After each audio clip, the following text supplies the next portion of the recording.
Sahanavavatu Sahanau Bhunaktu Sahaviryam Taravavahai Tejasvinavadhitamastu ma vidvishavahai. Om Shanti Shanti Shanti.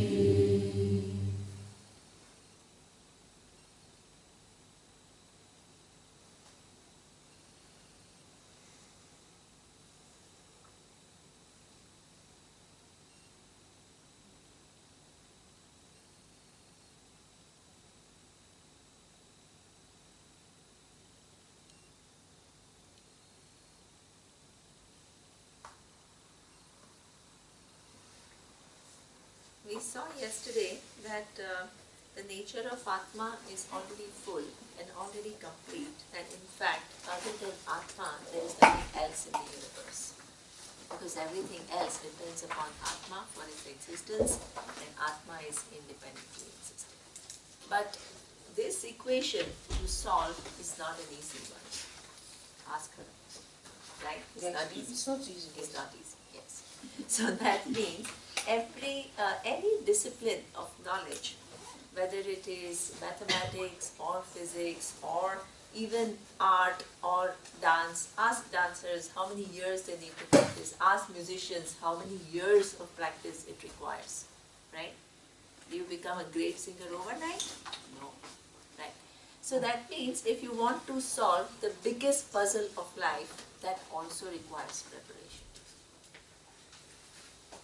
Any other discipline requires years. But here we somehow expect, oh, something will happen and some magic will happen and I'll be all enlightened. It doesn't happen like that. So that means it requires preparation. And in this case, what is the nature of preparation? We saw yesterday that it requires preparation of one important type. When we live in this world, we don't live in this world seeing the world as it is. We see the world from our own eyes. And when we see the world from our own eyes, this is what we call projection. And that, as long as you are living in the world, which is your created world, and not what is, Vedanta, which is talking about what is, what that empirical world and the truth of that empirical world, it is too far. So the first step of growth is to stop living from your own created world and begin to be in touch with what is here and now, the empirical world. And for that, how do you do it? There are different methods given. The whole karma yoga is to become more and more alive to what is. And the first thing we saw in karma yoga is that understand the fact that your position in the scheme of things requires you to respond in the world in a certain way. You have certain duties, certain responsibilities. And that is called swadharma. Doing what needs to be done. Because many times what needs to be done is different from what you want to do. And most of the time, what you want to do wins over what needs to be done. So that means you continue to live from your own world and you're not in touch with what is here. So what does Swadharma do? It makes you say, it makes you understand the fact that when there is a conflict between what needs to be done and what I want to do, what should win? What needs to be done? That is how you grow, because that's when you don't give more fire to your projections, you give more weight to the reality. So this is one way of preparing yourself. The second way of preparing yourself is when you make the choices. There is what we call, again, when we make choices, they are entirely based on our raga and dvesha. What is raga and dvesha? Raga means something that I like, and dvesha means something that I dislike.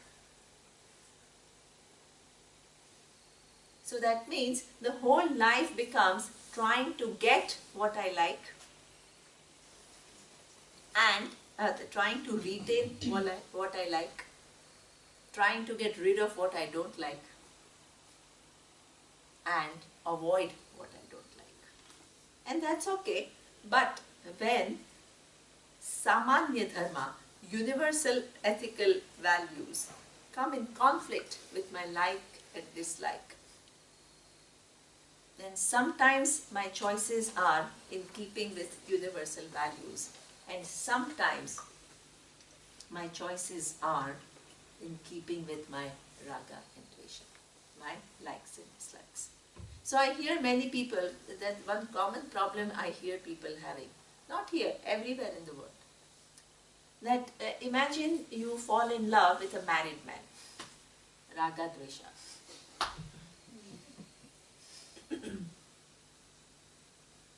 That this person is already with somebody, if he is left, different.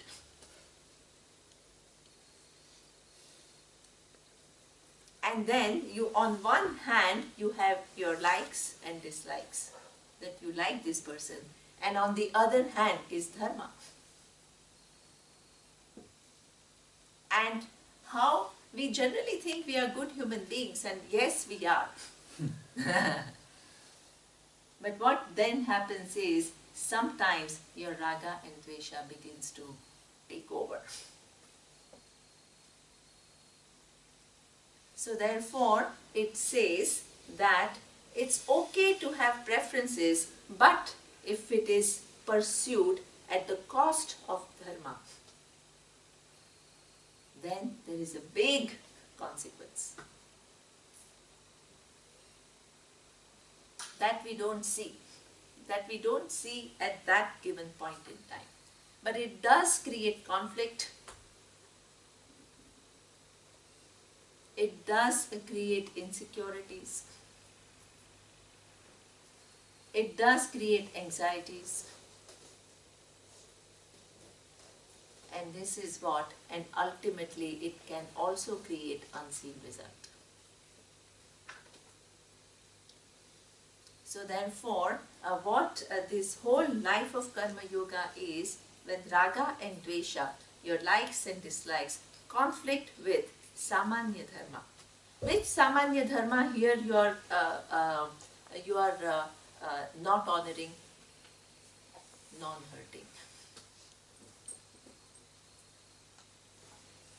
Because when you engage in a relationship with somebody who's married to another woman, you're creating a deep hurt in the other person.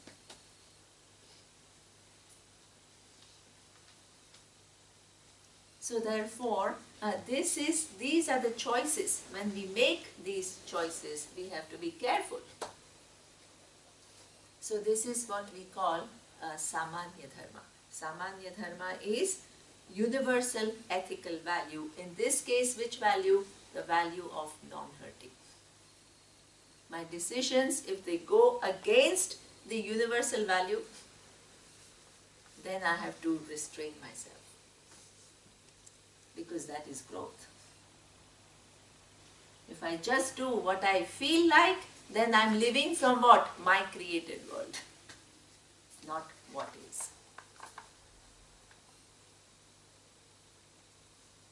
Yes. Quite often it's so difficult to decide. Yes. I really don't know what is Yes. right or wrong, even if I think about it. I don't know. Okay, see, one thing is very important. I mean, at least, see, when you create deep hurt in somebody else, So I would say there is nothing, I mean, I don't want to spend too much time because I have too many things, but these are just simple issues and just a rule, right? That let's say that person is not at all getting along with his wife, for example, right? And then you come in the life and you find some connection, for example. Then what happens is you just get engaged in that relationship. So what I think what one can do, I don't want to give an advice, but what one can do is that ask him first to kind of break, because that is important. You can't just start something and then he's cheating and then he's not telling his wife. That creates a huge karma. That you get attracted, but that has to be then very clear. If that really was the case, that has to first stop and then this can. But if it all starts like that, it creates big things. Just by the way. So I'm not giving an advice. Please understand, I'm not giving an advice, you should do this, you should not do this. This is not my role. My role is that when we make decisions, we don't have sometimes consideration for others and the suffering of others as a result of choices we make.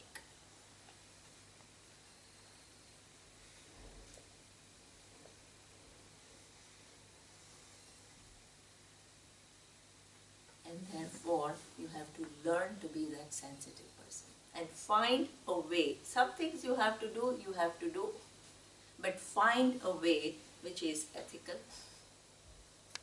and which at least you try to minimize the hurt. You try. It's not like you are indifferent and you only go by what you want.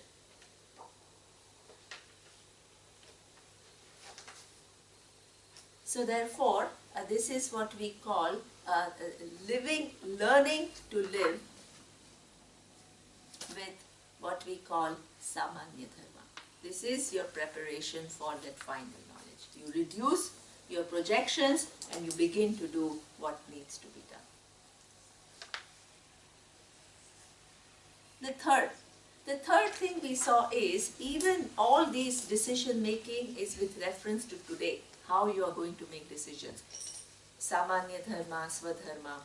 But each one of us is kind of at any given point in time when the person comes to Vedanta is stuck with certain emotions such as anger, sadness, fears, which are a result of what happened to us in the past. And what happens is that we are carrying the impressions of it and we are carrying the burdens of it.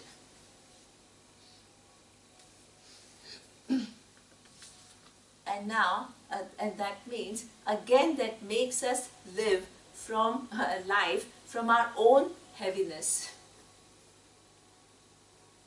We are weighed down by those fears, those angers, those sadnesses which keep manifesting. And when we are weighed down by those things, we are not in touch with what is. We again continue to live from our own projections of the world. So now you need to reduce that also. So easy. Yes, but that's why the final puzzle is not easy.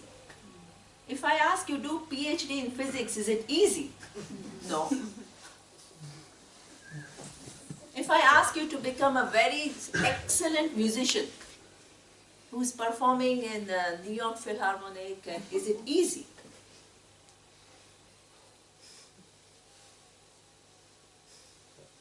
No. Then why do you expect that the biggest puzzle of the life is just going to come like that?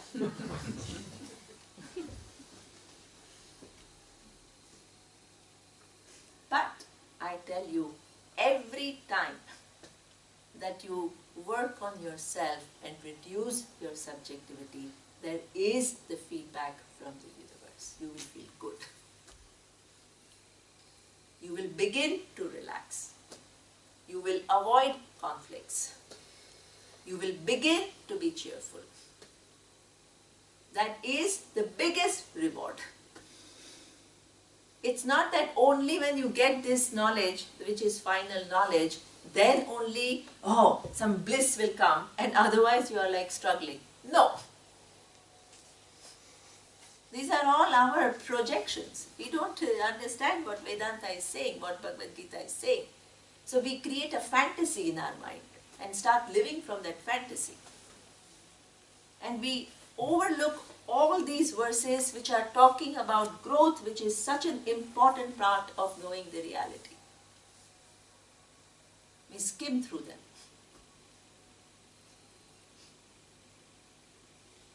So that means this is the job which needs to be done. More or less clear yourself from all the burdens of your emotions.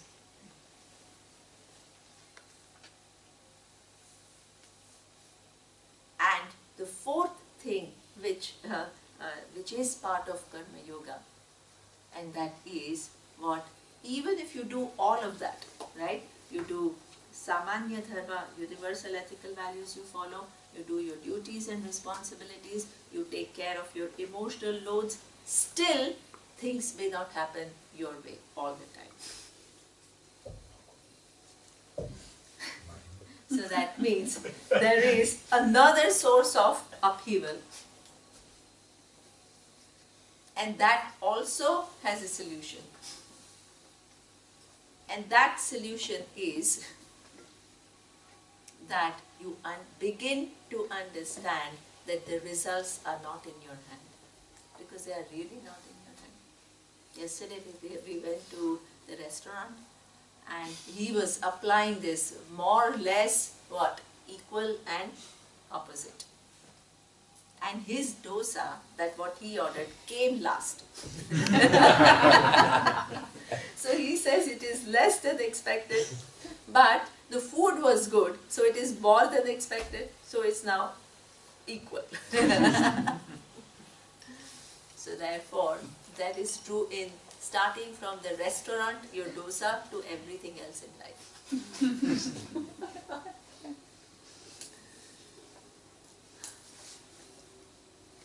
So therefore, when things don't happen your way, there is another source of suffering.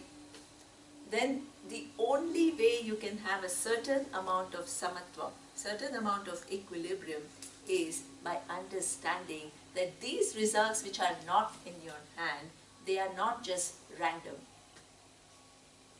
They don't come from an unfair world, but they come from the laws which are infallible in nature. For example, when you, let's say, by some reason, let's say you trip and you fall, and then you get hurt, do you say that the laws of gravity are so cruel? No. No. Why don't you say, they are so unfair because I am so hurt? The laws are laws. They have to do their job. Why? Because laws of gravity not only make you fall, but they also keep the earth on its own axis. The laws of gravity also keep all the stars and the planets and all in their own positions. If the laws of gravity begin to change for you so that you don't fall, what will happen to the universe?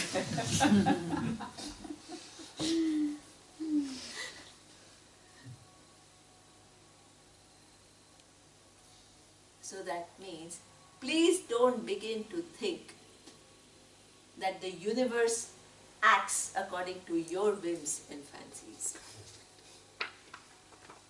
And when it doesn't act according to your whims and fancies and expectations, the world does not, it doesn't mean that the world is meaningless, the world is random, the world is unfair.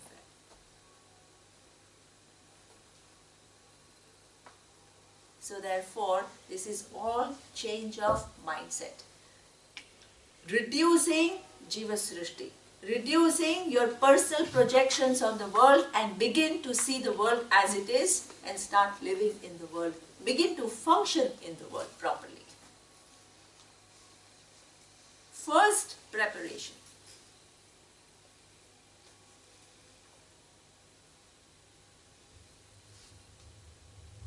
For Vedanta. So therefore, here he uses a beautiful word.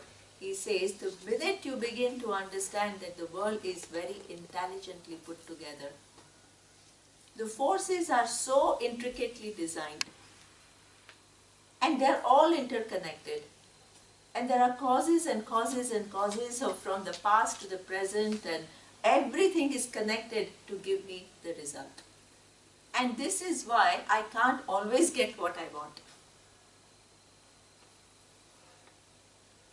Then what begins to happen is, the word which is used here is a beautiful word, which is prasada buddhi. Prasada buddhi means the intelligent design of the universe. We will see the nature of Ishvara, it's coming soon. The intelligent design of the universe is infallible in nature. And whatever comes from it is something which is what? As a result of so many different forces and laws coming together. And then what I can do is accept it gracefully. But accepting it gracefully does not mean being passive about it. You also have to recognize and remember that every situation that occurs requires your response to that situation. And when you respond to that situation, and if your burdens and your mind is not in turmoil, then you are able to what? Stick to samanya dharma and swadharma and do what needs to be done. Then you are totally in harmony. If you begin to live your life like that, you are less and less living from what? Your created world, your needs, your pressures, and more in keeping with what is. Your actions become all aligned. Your life becomes cheerful. Your life becomes enthusiastic, conflict-free, natural, flowing life. So is it right that I could be a part of creating a better world? Yes, wonderful. So wonderful. So that means, that's very good. That will come a little bit later, I will do it. It's very nice. So up to now, you have what? The same situations and the same decisions which gave you all conflict and turmoil and this and that, because you are used to viewing it from your little eyes. Same situations you are what? Beginning to live with Ishvara Srishti. Begin to see things as they are and do what needs to be done. You become a strong, the person who has integrity, the person who is authentic, and not this so-called escapist, a spiritual person.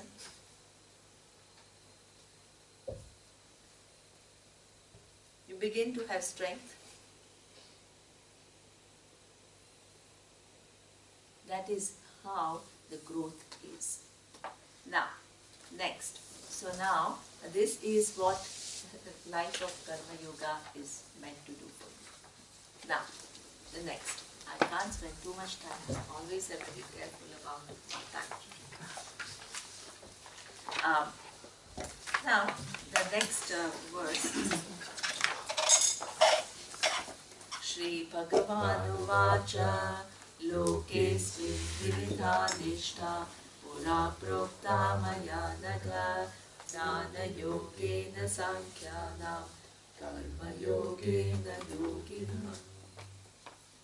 So, Lord Krishna says that this program, that you want to know the nature of I, and that you need to prepare yourself for this knowledge. For this preparation of knowledge, there are two lifestyles which are possible. One is life of karma yoga, and the other lifestyle is that of sannyasa. You may have seen some of the people who come and teach you. I don't know if you have seen. They wear all these orange clothes, and they are what we call sannyasis. Now, who are these sannyasis? The sannyasis are the ones who have recognized that self-knowledge is the ultimate goal, and I want only that in life. And everything else is something that I'm not interested in. So from now on, I'm going to devote my whole life to gaining this knowledge. So this is why when people do that in this culture, what happens is, there is a ritual through which this sannyasa is taken. So people go on the banks of Ganga and they declare to the whole world that from now on, I only want this knowledge.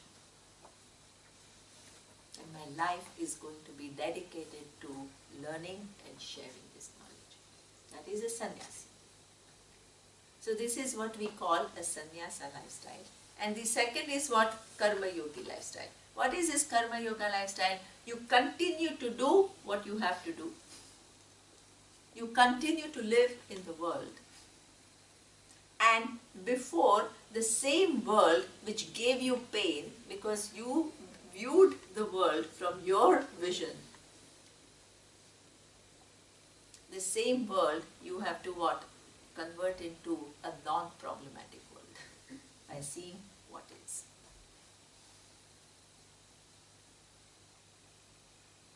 So now these both lifestyles are given. Both are, Lord Krishna says, are okay. The Shastra allows both kind of lifestyles. But what is one thing in common between karma yogi and a sannyasi? What is one thing which is common? The pursuit of knowledge. Excellent. The pursuit of knowledge is common, lifestyles are different. One person continues to perform all the duties and the other person leaves everything just for the pursuit of knowledge. Now, if you just use your logic, which seems to be easier and faster?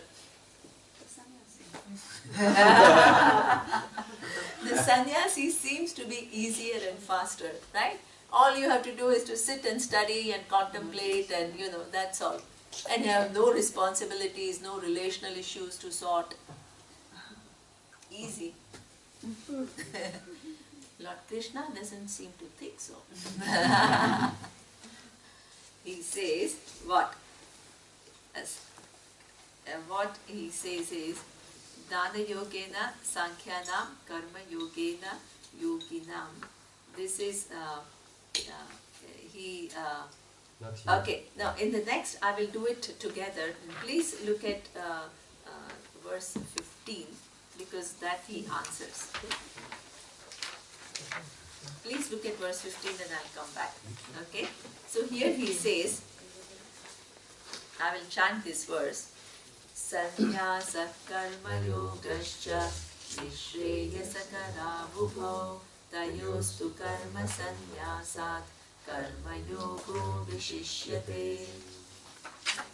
So here he says, both lifestyle of sannyasa and lifestyle of karma yoga will what? Nishreyasa karabhubho. Both of them will give you nishreyas means, shreyas means moksha. Give you the knowledge. Prepare you for knowledge. But tayoho, among the two, karma sannyasat karma yoga vishishyate. She understands something, right? So that means he says karma yoga is better. What do we think? What is easier? What we think what is easier is what giving up everything, going, and we have romantic idea, oh, studying and contemplating, and that is the best. Lord Krishna doesn't seem to agree. Yes, both of them will give you, but he says, karma yogaha vishishyate. Karma yoga is better. Why is karma yoga better? Because imagine you have not taken care of all your projections by living in the world, and you leave everything prematurely, and you go and you begin to study and try to begin to teach. What will happen? All those things that you have not taken care of will automatically get sorted out? No. Huge problems. Huge problems. When you prematurely leave everything, then you deprive yourself of an opportunity to undo all your projections and begin to live with what? This whole Ishvara Srishti.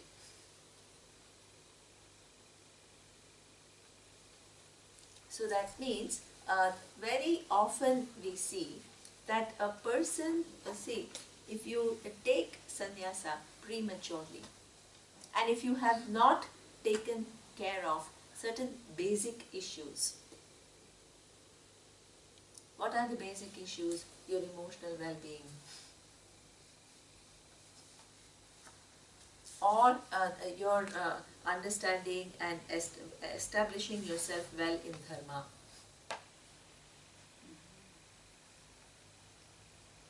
What will happen is, even if you take sannyasa, situations will arise in your life. And your objectivity will be tested. And this is where we see so many of so-called gurus begin to have scandals. Not because they are bad people, not because they are, really, sometimes it happens helplessly. So there are quite a, at least in India, we read in the newspaper, right? You know how many times we read in the newspaper.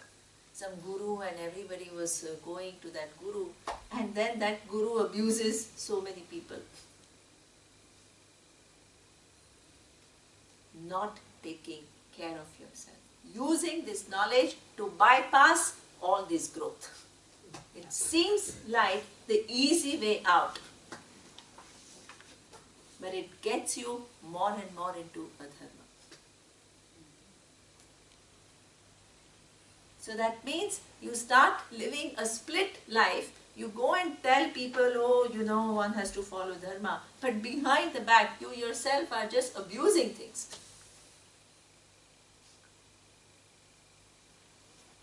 Hypocritical. But you are caught in that role, so you try to hide what you are doing. So imagine how many conflicts you are creating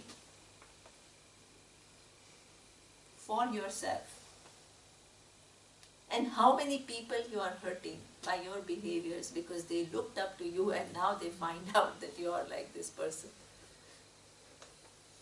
Deep hurt. And then people justify that, oh yeah, now I'm that awareness, so I'm beyond all of this. That is deceiving yourself and deceiving the world. So therefore, this kind of a sannyasa, Lord Krishna says, is dangerous. And this is kind of an extreme thing, but sometimes if you are not well nourished, if you are not well, you are not a mature human being, then what happens is, through this teaching also, sometimes it's a little more subtle. That through this teaching, you want to receive recognition. You want to be famous. You want to get ahead. So that means, before, in a company you wanted to get ahead. Now, as a teacher, you want to get ahead.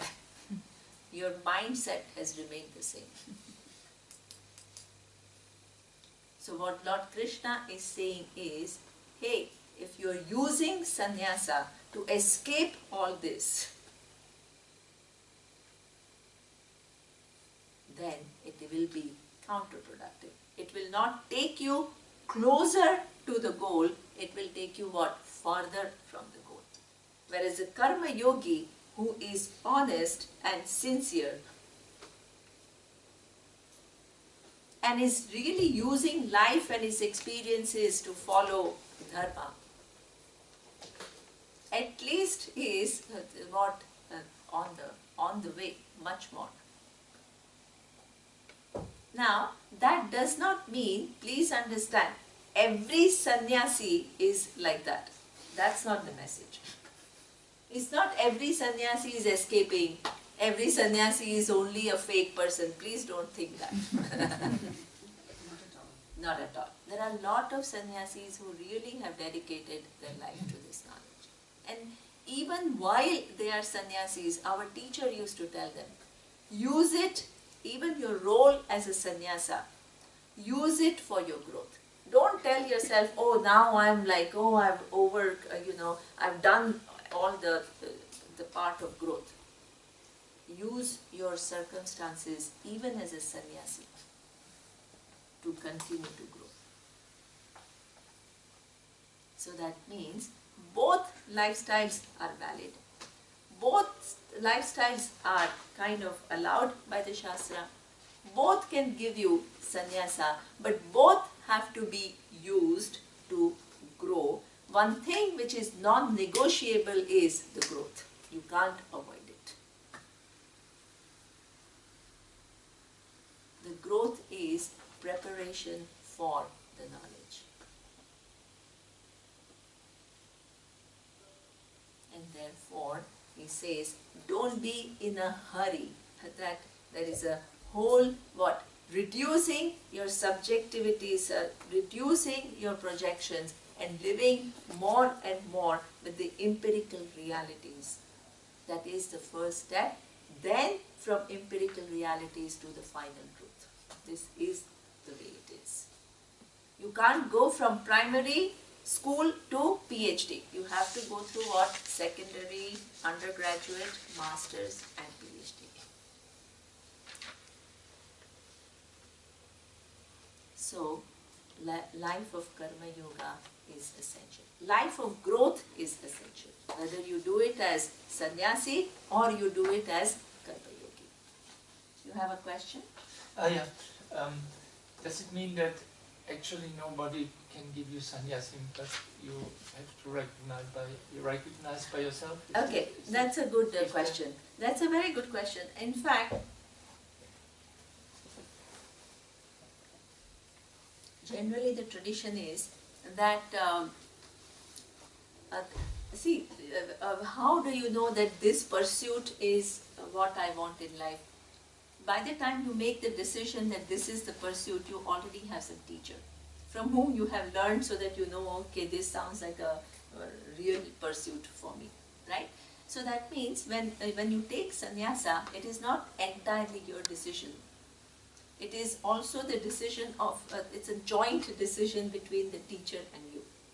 Because the teacher is a little bit knowing how you are, how the person is, and what is the disposition of the person, and how much the person learns, what is the commitment. All that a teacher kind of also assesses before. So you may tell your intention, like for example with Swami Dayananda. Many people after studying with him for a number of years, they showed their intention to take sannyasa. But it doesn't mean that Swamiji will give sannyasa to all those who wanted it. So he will kind of a little bit see. And sometimes it doesn't even mean that it's interesting. It doesn't even mean that, oh, now karma yoga is the first stage and sannyasa is an advanced stage and then there is moksha. It's not a linear thing like that. What Lord Krishna is saying, that if karma yoga prepares you sufficiently for the knowledge, you can get it even being a karma yoga. It's not that you first have to become sannyasi, first karma yoga, then sannyasa and then moksha. There is no such rule. So therefore, if Swamiji saw in somebody's chart, which is the astrological chart, that this person, even though has a lot of qualities like this, but has a different role to play, then he would say, no, sannyasa is not necessary, you have a different role to play. You see what I mean? Yeah. So that kind of, it is a decision which is made along with the teacher. And the teacher has to be an evolved teacher in order to understand what your needs are and where is your position in the scheme of things.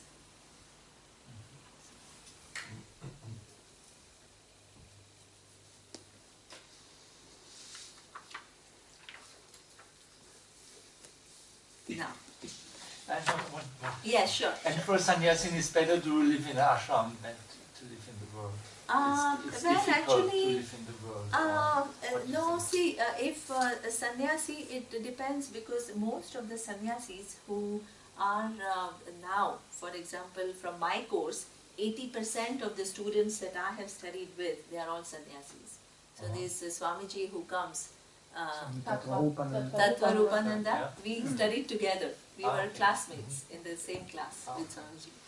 And and like in many others, what they do is, they don't continue to live in Swamiji's ashram. They all go back to the place where they come from, and they become teachers.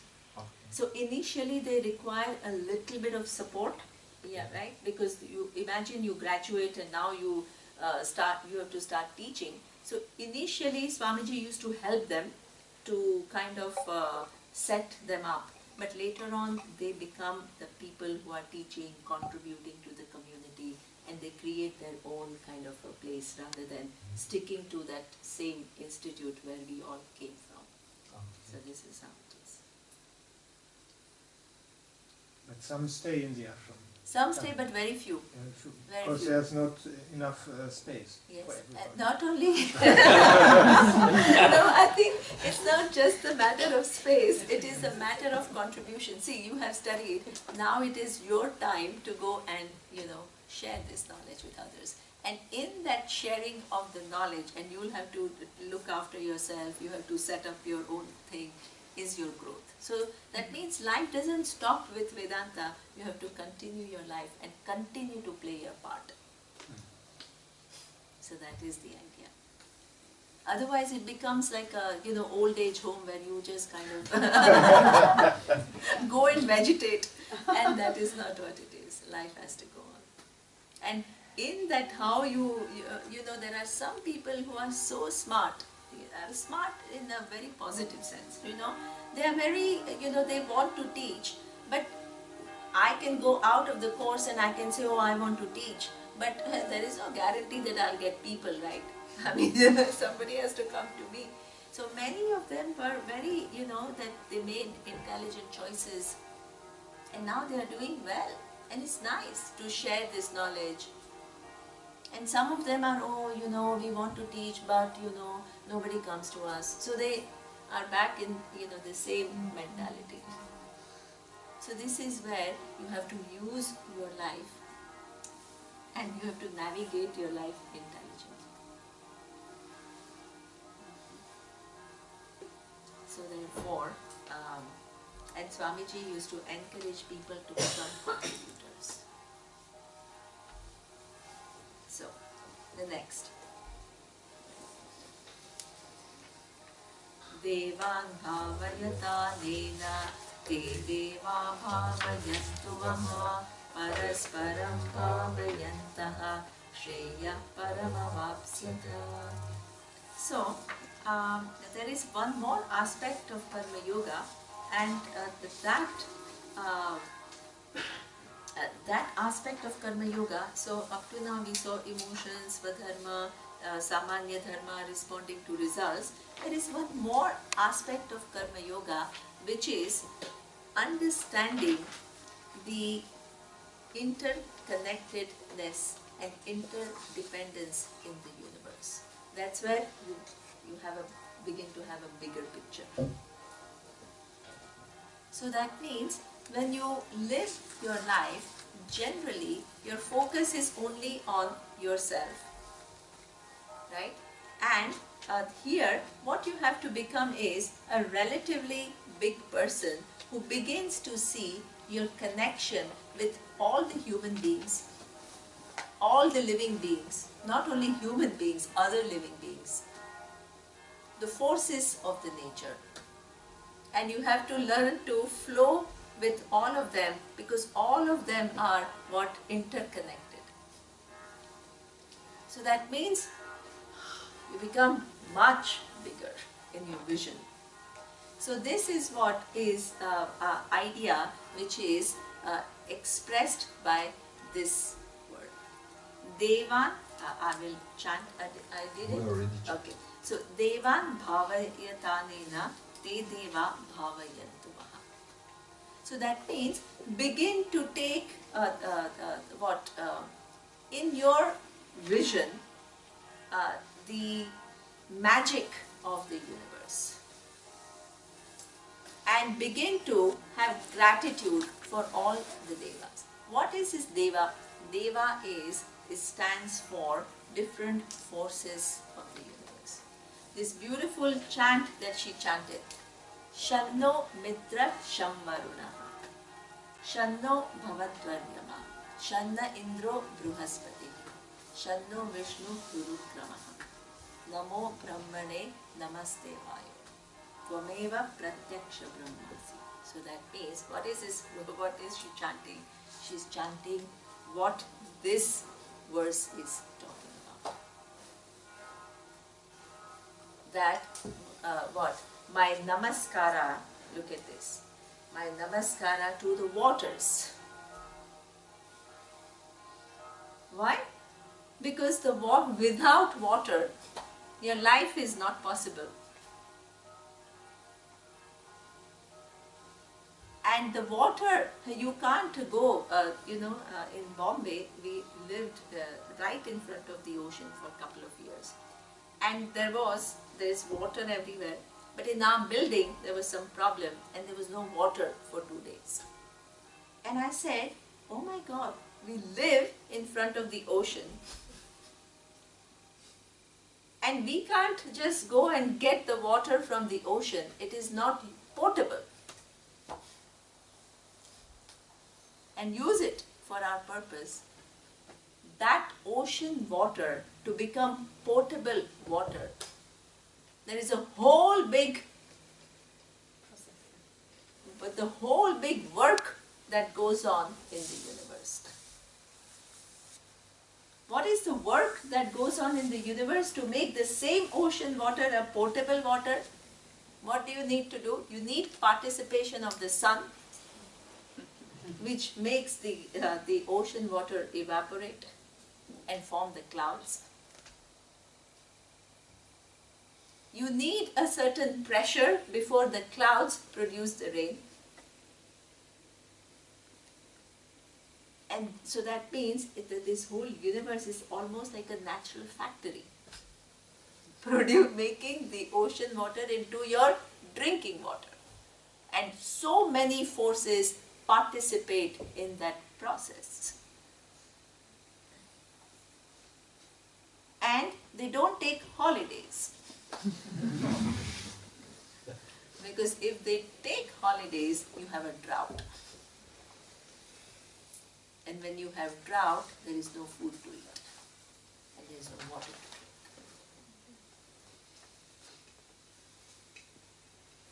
drink. But while the whole universe is working day and night to cater to all your needs, do you even think about it? In your mindset, it's only, oh, my kids and my boss and my this and my that. Your mind doesn't come out of these kind of little issues which have become huge.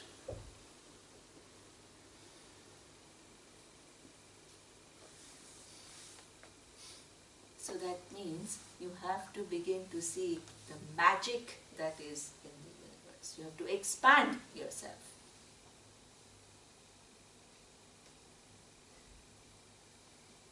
So that means, how do you expand yourself? As I told last time, not by some fantasies, by reality, seeing the realities.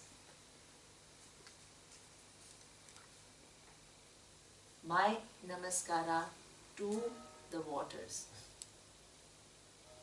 My namaskara to the food. My namaskara to the sun, who participates not only in making the ocean water potable water, but also participates in making my life possible by just being where it is and converting hydrogen atoms into helium so that I get life, and also participates in cooking food for me through photosynthesis, and is constantly at work.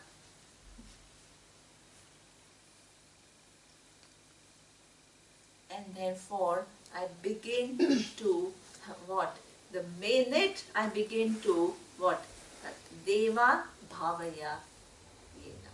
That means the person begins to have gratitude towards all the forces in the nature, which makes one's life possible. That is further expansion. Begin to live less and less from your own little created world to see what? The realities of life. Veils within veils you have to lift before you lift the final veil of ignorance. Veils within veils.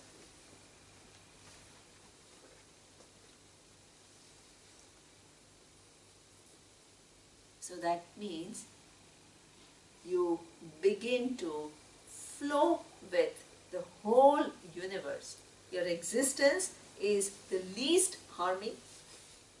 You don't, our Swamiji used to say that even when you are walking, don't pluck the leaves. What is the use? Do you gain anything by plucking the leaves? You really don't. And what happens to the tree? Tree is a live entity. It's not a dead entity.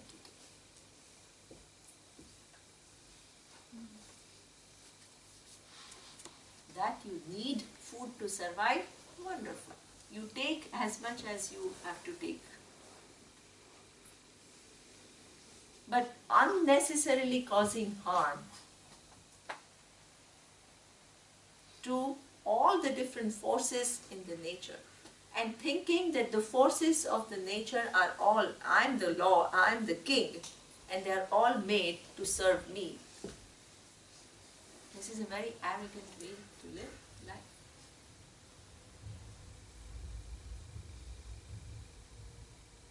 So therefore, you have to begin to shift and begin to be grateful. So this life of gratitude is another expansion. It is not that the sun needs your salutations. It is not that the waters need your recognition. They are not waiting, oh, when is she going to, I'm doing all this work for her, now she is not even looking at me. They don't need your recognition. But when you recognize that, something in you will change.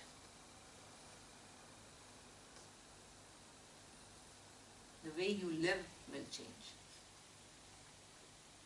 And you will lift yourself from dissatisfaction to gratitude, the feeling of gratitude. And the more you recognize the forces, the more the forces will bless you. Parasparam bhavayantaha.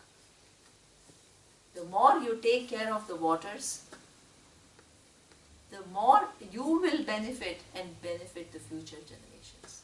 The more we take care of our forests, we will benefit and future generations will benefit. This mindless consumption, mindless, disturbing the forces and the universe has its big cost. So that means there is a further expansion.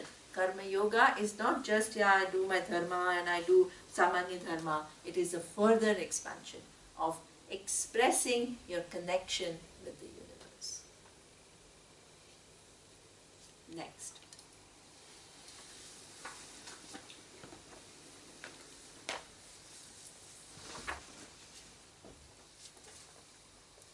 Shreyan Swadharmo Vigunaha Paradharman Swanushtitat Swadharme Nidhanam Shreyaha Paradharmo Bhayavaha. It's a beautiful thing.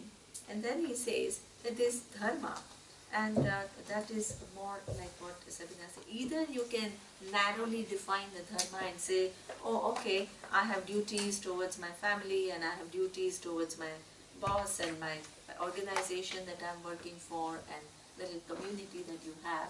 But you can also go one step further, and you can not only just do the minimum that is required of you, but you can become a contributor. That is a further expansion. So that means not only I do the minimum possible, but the thing is, I can really, the more and more I have a vision for participating in the universe, I'm not just managing my participation to reduce my subjectivities. I actually become, I recognize that given the world is interconnected, every small action that I do, which is an act of kindness, it will not only help one person, but it will also help through the interconnection many people. So that means, imagine you think, yeah, I'm doing this job of raising my kids, and suppose you do that job well, how many people are going to benefit? Tell me.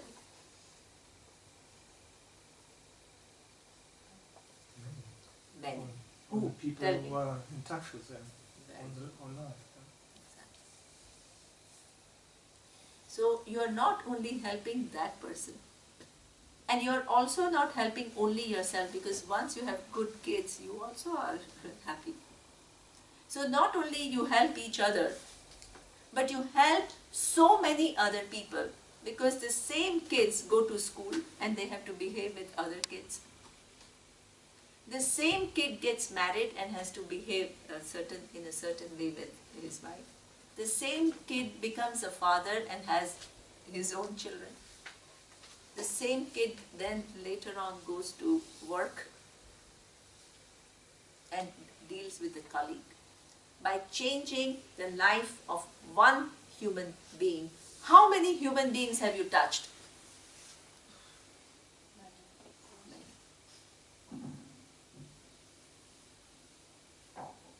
So that means now you have brought this human being on this earth. It was your decision.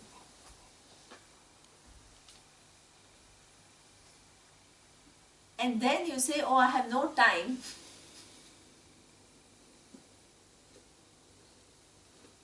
And you leave this kid in the hand of somebody who just wants to earn some money.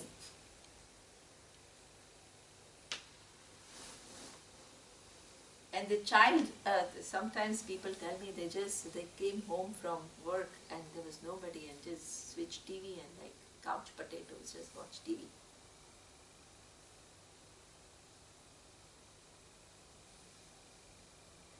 See, I don't want to give an advice. There are sometimes other constraints. That's not at all an issue. What you have to do, you have to do. Sometimes you have financial constraints. It's not like you have to. But whatever time you spend at home, Swamiji used to say, if you have decided to bring kids on this earth, you have to look into their eyes. You need to show interest in what they are doing, what they are thinking. Make them feel that they are important, they count in your life. Because if you nurture a human being at that young age, that human being is going to grow up to be a healthy human being. And so many people through generations will benefit from that. So this is what he says, Shreyan Swadharmaha Vigunaha. So that means that whatever little it may seem to you, it may seem like nothing. But if you do it well, then here he says, Paradharmat Swanushthitat. So there are a lot of people who used to, for example, come to Vedanta and they were all married with kids and all. And let's say either husband or wife, they come. And they think, oh, we are going for a higher goal. Swamiji used to always say, take care of them. Because if you escape your responsibilities, you think that you are going for something higher. But in your search for something higher, if you completely neglect something which is your role, it happens to be your role right now.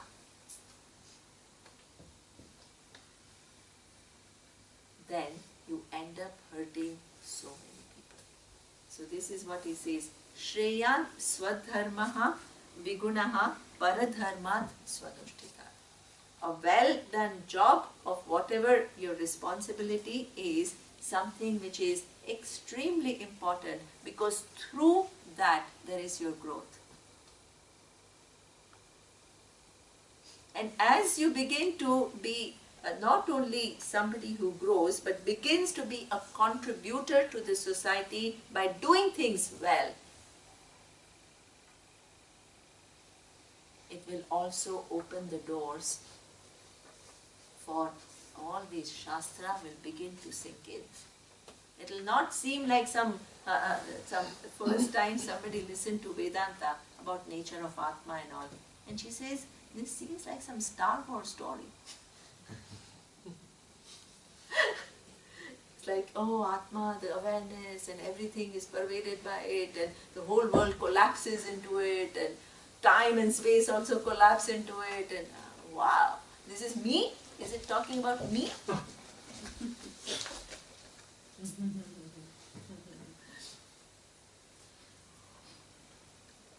It seems like that.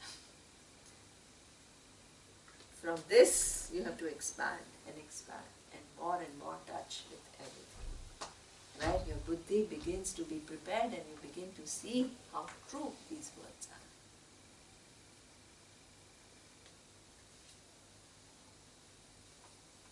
So therefore, here he says, in that participation, in that gratitude, you grow and you also become a contributor. It's not just merely doing your duties, it is becoming a positive contributor. Good point. And understanding the fact, any act that you do, given the interdependence of the world, will not only pay in what you see, in many other ways. So therefore, Swadharma is important and expansion is also important and contribution is also important. Then, the next. Ye yatha mam prapadyante tam tathaiva bhajamyaham mama vartmanu vartante Manushyav Partha Sarvashaha. This is a beautiful verse. So now it seems as though only people who come to Gita, people who come to Vedanta, their life is kind of beginning to be in order. And all the other people are what?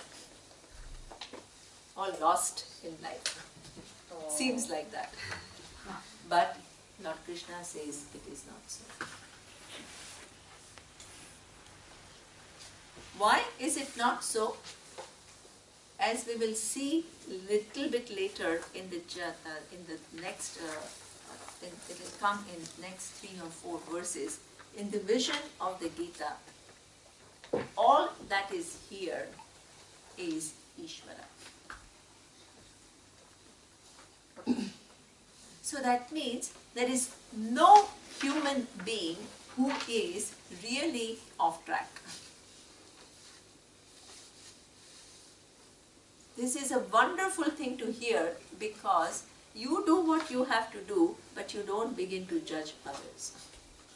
And don't begin to condemn them. This is very important. Lord Krishna doesn't seem to condemn them. He says, whoever it is, ye yatha mam prapadyante. Let's say you propitiate, for you moksha is not the goal and growth is not the goal. And for you, let's say, money is the goal. Then I'm also in form of Lakshmi, the resources. And provided you do things according to dharma, I will bless you with Lakshmi. That is also my path. If you want to be a scientist, wonderful. You may not have moksha in mind, but you engage and dedicate your whole life to understanding some physical laws of the universe. You are on my track. I saw a very nice play. I mean, it's a little bit of a mixed message, but it was interesting.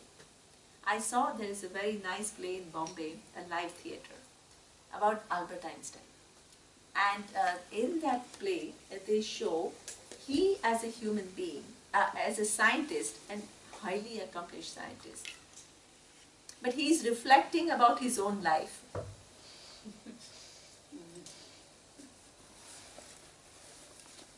And there were certain things that were just amazing. It really touched my heart. In one, he is reflecting about his own life.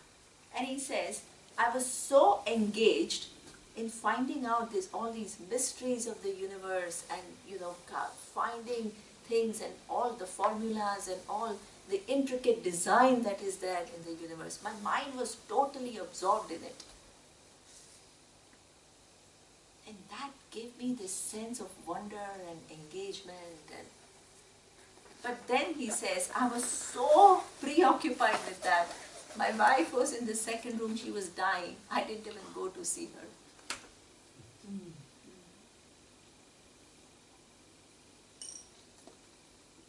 On one hand, the person is dedicated,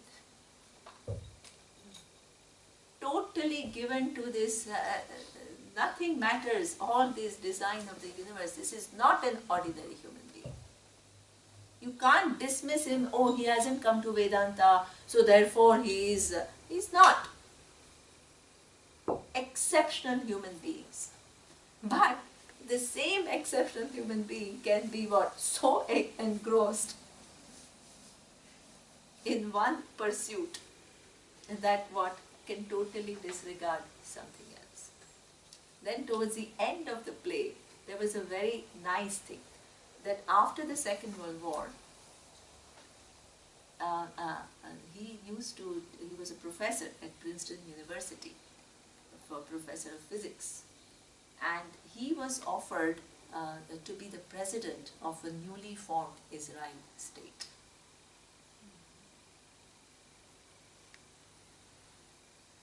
And now he has to make a decision whether he continues to be professor and be a physicist, or he becomes head of state. And he goes to this function where this offer was made by the United States President. And he comes home and he talks to himself. And he says, on one hand, I have this great opportunity of heading the state of Israel. But on the other hand, I have this whole possibility of looking into the magic of the universe.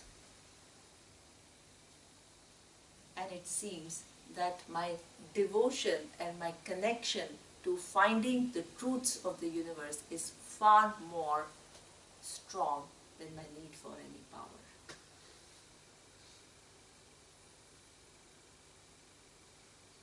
Can we say that Einstein is not in the path of Ishvara because he is not Vedantic? These are great minds. Lord Krishna says, hey, everybody who is doing whatever in life, if they are doing it with the dedication, if they are doing it with a certain amount of integrity, with certain absorption, with certain sense of contribution, they may not tell that I am a Vedantin, but they are preparing themselves for Vedanta.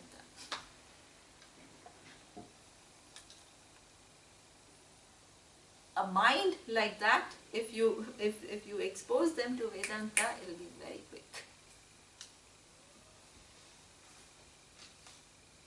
You can't be so-called spiritual person and completely lost in life. So don't make these kind of judgments. Everybody is on my path. Now, suppose there are people who are just looking for power, looking for whatever. They are all also on my path. Because all these possibilities that are given of what?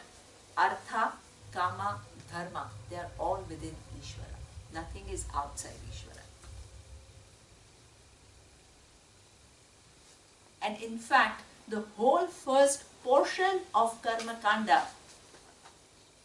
is made in a way, it doesn't tell you, hey, all these actions are useless, they will not give you anything, come to moksha. The whole portion of Karma Kanda is what? It encourages you to perform the actions. But within Dharma, seeing your connection with everything else, and it hopes by living a life like that, one day you will become what? Desirous of moksha. You'll begin to see the limitation of everything else in giving you what you are searching for, and you will become moksha. The whole of Veda doesn't condemn other pursuits. It actually not only does not condemn, it helps you in your pursuits. Everybody has their own time and they all need their own growth. Slowly, slowly.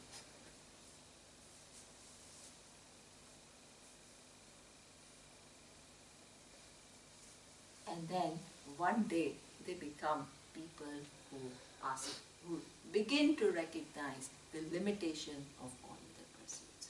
But everybody is on the path. And this is what Lord Krishna says. So therefore, the way in which people propitiate me, I bless them in that way, Partha, that people follow my path in all ways. So everything that anybody does is within the possibility of Krishna. That nobody is outside that possibility. Now, that also shows a very important thing, the attitude we have towards others who are not into Vedanta. If you are pursuing Bhagavad Gita and you are pursuing the Upanishads and the preparation, it's extremely important for you to have healthy attitude toward everything else. Respect. Don't condemn them. Because sometimes you may find they are more evolved. Most of the time, Swamiji used to say, just by the way, I can't get away from stories. Stories make it all a little lighter. I need to tell the story because it gets too... Okay, now what's the time? 11:30. This is the end. I'll end with a story. Okay. So there was, not there was, when we were in Rishikesh studying with Swamiji, in one of the satsang is a question and answer session. So somebody asked this question, and the question was that, you're teaching, you're a great teacher, and of course he was outstanding, brilliant, and very human, and very evolved. They said, you're teaching, you're such a fine teacher, and we expected all the students to be all like highly evolved people, and all very considerate and very compassionate and very, very, extremely refined. But here also they are fighting for small, small things. And they also have, their own little bit of competition and jealousies and all kinds of behavior that you see outside. So how come they are not growing? That was the question.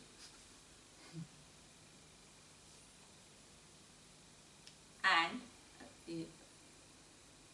I loved Swamiji's answer. Because what he said is, it's true that my teaching is of a very high standard, true. But most of the time, people come to me not because they want to know the final truth. They are in search of the truth. And that they want to just they see the fact that only that truth is going to give them fulfillment. They come because they have emotional pain.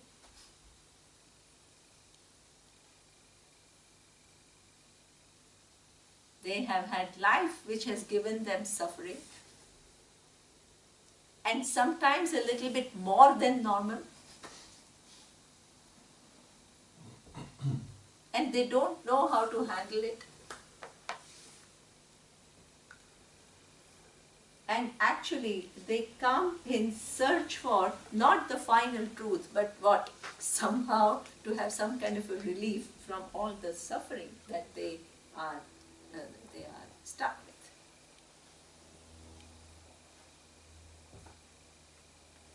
So, when you come with that mindset that I begin to teach, and as I begin to teach, Swamiji said, that all the things which are all buried, they all begin to surface. Because finally, otherwise whole life goes, we put a lot of pressure to put a front where we are fine, we are okay.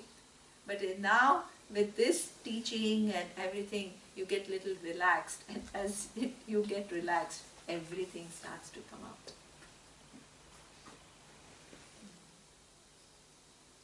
So he said that it is fine, because this is how they will get well.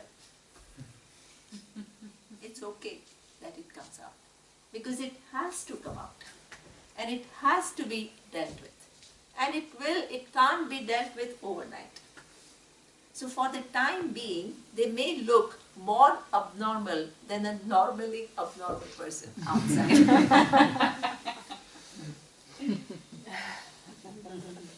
But at least they are dealing with it. And ultimately, it will all clear up.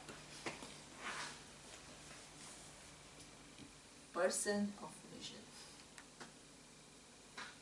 Otherwise, we are all into some kind of a spiritual rigid rule. Oh, a sanya, oh, a brahmachari should be this, all rigid rules. Nobody lives like that, nobody can live like that, all artificial life.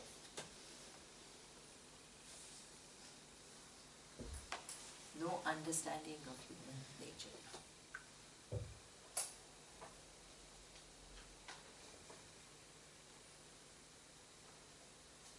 So therefore, this is how it is. Mama vartman vartante manushya partha sarvasha. Even if when you come to Vedanta, you are struggling, you are still on his path. Don't condemn yourself. Don't say, oh, I can't do it, oh, I can't follow this, I can't follow that. Relax. Ishvara is not away from you.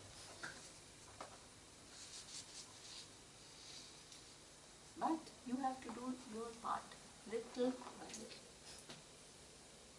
Slowly, gently, alertly. And then, time, as years go, you yourself will see how much you have changed.